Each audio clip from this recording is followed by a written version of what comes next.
Assalamualaikum warahmatullahi wabarakatuh.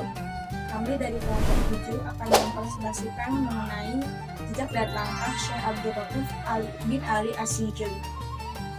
Sebelumnya perkenalkan, nama saya Raisya Ramadhani dari absen 29.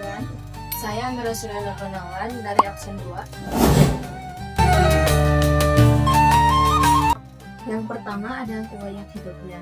Nama populernya adalah Syekh Abdul Rauf bin Ali Al-Mansuri As-Sijili, Singkil, Aceh. Tahun lahirnya adalah 1024 Hijriah atau 1615 Masehi. Sementara wafatnya di Kuala Aceh tahun 1105 Hijriah atau 1693 Masehi. Beliau adalah ulama besar Aceh dan memiliki pengaruh besar dalam penyebaran agama Islam di Sumatera dan Nusantara. Pada umumnya sebutan gelarnya yang juga terkenal ialah Tengku Syekh Kuala. Bahasa Acehnya artinya adalah Syekh Ulama di Kuala. Adapun nama lengkapnya ialah Aminuddin Abdul Rauf bin Ali Al-Jawi Sumal Mansuri As-Singkili. Sebagian riwayat menyebutkan keluarganya berasal dari Persia atau Arabia yang datang dan menetap di Singkil, Aceh pada akhir abad ke-13. Namun, belum dapat dipastikan karena minimnya catatan sejarah serta tidak didukung nama keluarga yang mencirikan keturunan Arab ataupun Persia. Beberapa ahli berpendapat beliau merupakan putra asli pribumi beretnis Minang di Singkil yang telah menganut agama Islam pada masa itu. Pendapat lain mengatakan berasal dari etnis Batak Singkil yang beragama Islam yang tidak diketahui lagi marganya. Selanjutnya, pada masa mudanya, mula-mula beliau belajar kepada ayahnya sendiri. Kemudian belajar kepada ulama-ulama di Pansur dan Banda Aceh. Nah, selanjutnya, pergi menunaikan ibadah haji, dan dalam proses selawatannya, belajar juga kepada banyak ulama di Timur Tengah. Yang kedua, teladan yang dapat dicontoh. Diperkirakan Syekh Abdul Rauf kembali ke Aceh sekitar tahun 1083 Hijriah atau 1662 Masehi dan mengajarkan serta mengembangkan tarekat Syatariyah yang diperolehnya. Banyak santri dan murid yang berguru kepadanya dan berasal dari Aceh serta wilayah Nusantara lainnya. Beberapa yang menjadi ulama terkenal ialah Syekh Burhanuddin Ulakan dari Pariaman, Sumatera Barat, dan Syekh Abdul Muhyi Pamijahan dari Tasikmalaya, Jawa Barat. Syekh Abdul Rauf menjadi rujukan penting para mubalik yang merintis dakwah ke berbagai daerah di Nusantara. Nah, hal ini sejalan dengan sifat strategis Aceh sebagai poros peradaban Islam di Kepulauan Indonesia. Saat itu, Aceh merupakan tempat persinggahan para calon jamaah haji asal Sumatera, Jawa, Kalimantan, Sulawesi, dan lain-lain. Disebabkan peran besar tersebut, Syekh Abdul Rauf dapat dikatakan sebagai poros sejumlah ulama Nusantara. Salah seorang muridnya adalah Syekh Burhanuddin Ulakan tahun 1646 sampai 1692 Masehi. Setelah belajar di Aceh, mubalik asal Pariaman itu berangkat ke Tanah Suci. Sepulangnya dari Haramain, dia mendirikan surau di Ulakan. Jasanya yang paling dikenang adalah mendakwahkan Islam kepada kaum bangsawan kerajaan Pagaruhi. Murid lainnya adalah Syekh Abdul Muhyi. Mubalik asal Jawa Barat itu pernah bermukim di Aceh untuk kemudian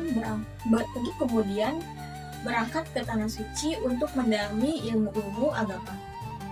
Sempat pula dia berkunjung ke Baghdad negara Irak untuk berziarah ke makam Syekh Abdul Qadir Jailani pada tahun 1077 Masehi sampai 1166 Masehi. Sepulangnya dari rehab keilmuan itu, Abdul Muhyi menyebarkan dakwah Islam, termasuk tarekat Syatariyah di Jawa Barat. Tokoh berikutnya adalah Abdul Malik bin Abdullah. tahun 1678 sampai 1736 dari Semenanjung Melayu dan Daud Al-Jawi Arumi. Keduanya juga berangkat ke Tanah Suci untuk beribadah haji sekaligus pengembangan keilmuan. Akhirnya Kiprah Abdul Malik banyak di bidang syariat dan fikih. Sementara Daud Al-Jawi yang diduga berasal dari Turki dijadikan sebagai wakil utama dari tarekat Syatariyah sepeninggal wafatnya Syekh Abdul Rauf. Selanjutnya yang ketiga ada karya tulisnya. Menurut Azumardi Azra, beliau adalah akademisi UIN Jakarta, menyatakan bahwa karya-karya Syekh Abdul Rauf Singkil yang sempat dipublikasikan melalui murid-muridnya. Nah, di antaranya adalah yang pertama, Mi'raj al-Tulab fi Tashil Mawa'iz al-Badi Rifat al-Ahkam al-Syari'iyah li Malik al-Wahhab. Nah, karya ini berisi tentang bidang fikih atau hukum Islam yang ditulis atas permintaan Sultanah Safiyatuddin. Selanjutnya yang kedua, Tarjuman al-Qusnafir merupakan naskah pertama tafsir Al-Quran yang lengkap berbahasa Melayu. Selanjutnya, yang ketiga, terjemahan hadis Arba'in karya Imam Al-Nawawi ditulis atas permintaan Sultanah Zakiyatuddin. Selanjutnya, yang keempat, Mawa'iz Al-Badi berisi sejumlah nasihat penting dalam pembinaan akhlak. Selanjutnya, yang kelima, Tanbih Al-Masyi merupakan naskah tasawuf yang memuat pengajaran tentang martabat 7. Selanjutnya, yang keenam, Kifayat al-Muhtajin ila Masyrah al-Muwahhidin al-Qulub bil Wahdatil Wujud memuat penjelasan tentang konsep Wahdatul Wujud. Selanjutnya, yang terakhir, yang ketujuh, Daqaiq al-Proof pengajaran mengenai tasawuf dan ilmu kalam atau akidah. Di antara karya besar Syekh Abdul Rauf adalah terjemahan Al-Mustafid. Itulah terjemahan dari tafsir Al-Quran pertama dalam bahasa Melayu.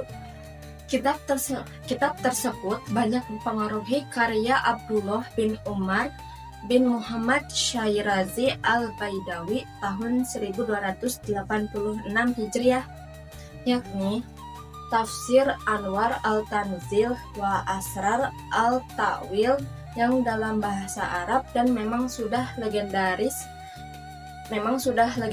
di penjuru dunia. Namun, karya tulis Syekh asal Aceh itu juga tidak kalah terkenal. Sebagai contoh, terjemahan Al-Mustafid diketahui pernah terbit pada 1884 Masehi atau 1885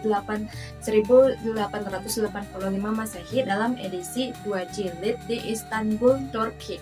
Adapun karya-karyanya yang lain juga menjadi bacaan penting, baik oleh alim ulama maupun sultan-sultan Melayu.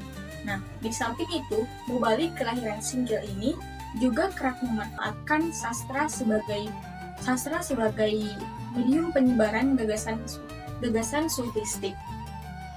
Sebuah syair karyanya yang terkenal adalah syair Ma'rifat yang salingannya ditulis di Bukit Tinggi pada tahun 1859 Masehi.